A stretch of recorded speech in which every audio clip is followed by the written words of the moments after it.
बड़ी पुरानी कहावत है, लाख करो चतुराई, करम का लिखा मिटेगा न रे भाई। तुर्की और पाकिस्तान ने गुप्त समझौता किया और इस गुप्त समझौते में भारत और अमेरिका दोनों ही थे निशाने पर। जानेंगे इस खुलासे ने बहुत बड़ा जहां बवाल मचाया है, तो सबसे बड़ी खबर आखिरकार रातों रात पीओके में क्यों हलचल मचा दिया है। भारत ने गिलगिट बाल्टिस्तान को लेकर क्या एक्शन शुरू हो चुका है, जानेंगे क्या कुछ चल रहा है जियोपॉलिटिक्स में। आइए जानते हैं इन खबरों को विस्तार से। वैसे तो तुर्की और पाकिस्तान दोनों को फटेहाल मजनू कहा जाता है, लेकिन दोनों एक दूसरे को गहरे वाला दोस्त बताते हैं, भाई बताते हैं। इमरान खान जब सत्ता में आया तो उसने तुर्की के साथ बहुत अच्छे रिलेशन बनाए। दोनों ने मिलकर अर्मेनिया अजरबैजान की लड़ाई में अजरबैजान का सपोर्ट भी किया। कहा तो ये भी जाने लगा कि तुर्की और पाकिस्तान ने अपनी सेना का मदद भी दिया था अजरबैजान को।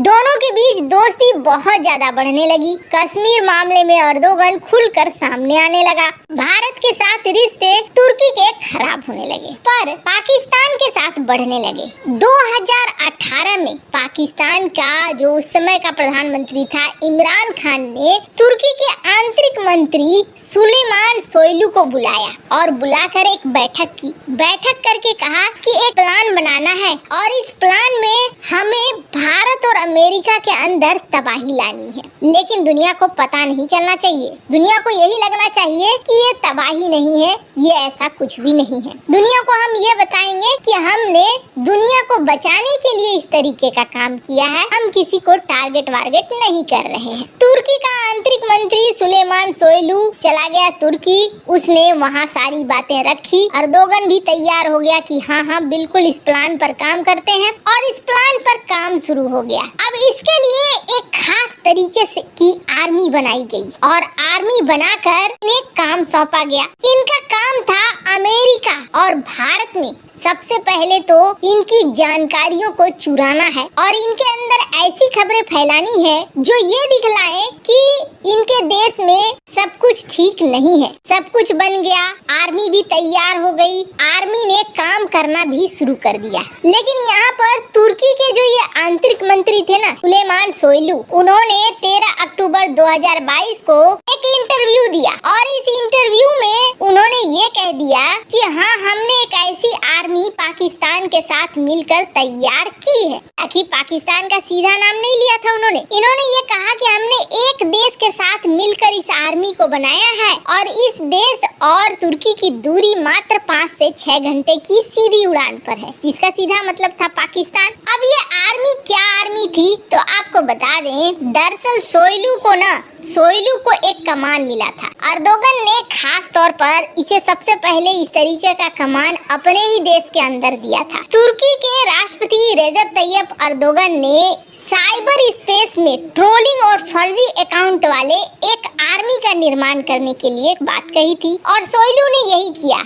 सबसे पहले 2016 में अपने ही देश में इसने इस आर्मी को बनाया। इसने इस आर्मी को बनाकर जो अर्दोगन के विरोध में खड़े होते थे, सोशल मीडिया में उनकी छवि धूमिल करने का काम करते थे। इसके अलावे इन्होंने इसे साइबर टीम का नाम तो दे दिया, लेकिन ये अपराधियों को पकड़ने के बजाय क्या करने लगे, विरोधी लोगों के ईमेल, सोशल मीडिया के खाते हैक करने लगे, सेल फोन हैक करने लगे, कंप्यूटर से निजी डेटा निकालने लगे और विरोधियों को धीरे धीरे ब्लैकमेल करने लगे। यहाँ से इन्हें जीत मिलने लगी, इनके हौसले बढ़ने लगे और जब पाकिस्तान को समझ में आया कि अरे वाह ये तो बहुत काम की चीज है, इसने एक ऐसी साइबर आर्मी बना ली है जिस साइबर आर्मी का इस्तेमाल तो हम भी कर सकते हैं। पाकिस्तान ने इन्हें बुलाया और इनके साथ एक आर्मी का गठन शुरू कर दिया और इस आर्मी को साइबर आर्मी कहा गया। वैसे कहा गया कि हमने तो इस आर्मी को इसलिए बनाया है क्योंकि हम साइबर अपराधों से खुद को बचाना चाहते हैं। लेकिन कहा जा रहा है और ये रिपोर्ट नॉर्डिक मॉनिटर ने छापा है जिसमें ये कहा जा रहा है कि दरअसल तुर्की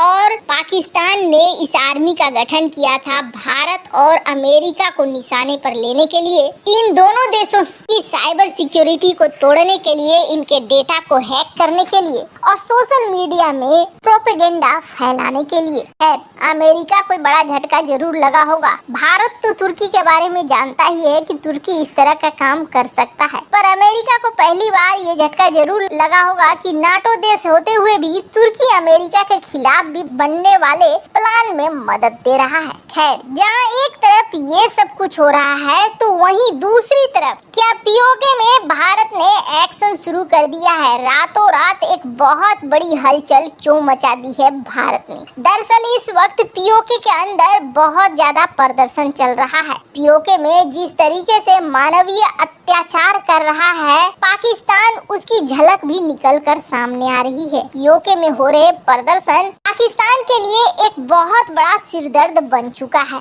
भारत ने हालांकि काफी समय से इस बात को दुनिया के सामने रख भी दिया है, बेहद स्पष्ट तरीके से पीओके को भारत लेकर रहेगा और अपने देश में मिलाकर रखेगा। ये बात अमित शाह ने भरे संसद में बहुत जोरदार तरीके से कहा था। हालांकि अमित शाह ने तो पीओके के साथ साथ अक्साई चीन को लेकर भी कह दिया था, जिसको लेकर चीन थोड़ा सा में आ गया था भारत की प्लानिंग को सोचकर।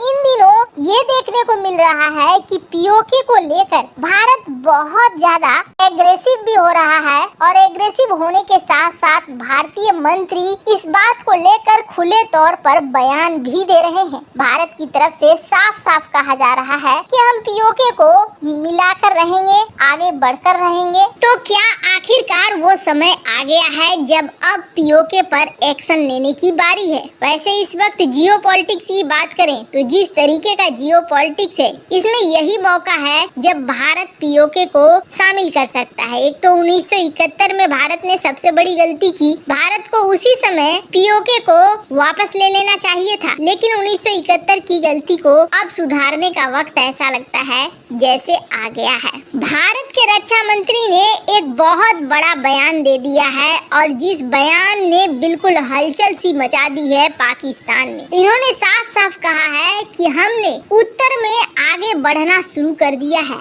और हमारी जो यात्रा है वो तब तक पूरी नहीं होगी जब तक हमने जो 22 फरवरी 1994 में एक रिजोल्यूशन पास किया था कि पीओके गिलगिट बाल्टिस्तान को हम वापस लेकर रहेंगे, जब तक हम पूरा नहीं करते हैं तब तक ये नहीं होगा। उन्होंने कहा कि बहुत जल्द पीओके के लोगों पर जो अत्याचार ढाया है पाकिस्तान ने, उसे उसकी सजा मिलेगी। जम्मू कश्मीर, लद्दाख विकास के पथ पर आगे बढ़ चुके हैं। वैसे आपको बता दें, जिस तरीके से हमारे डिफेंस मिनिस्टर इस बात को कह रहे हैं कि हम गिलगिट बाल्टिस्तान तक बढ़ेंगे, हम पीओके को लेंगे, इसका मतलब हो जाता है कि भारत कुछ न कुछ प्लान कर रहा है, क्योंकि कहने वाला शख्स कोई आम शख्स नहीं है बल्कि डिफेंस मिनिस्टर है। स्क्रीन पर आप देख सकते हैं आर्टिकल। वैसे इन सब मामले में आपकी क्या राय है, कमेंट कर जरूर बताएं।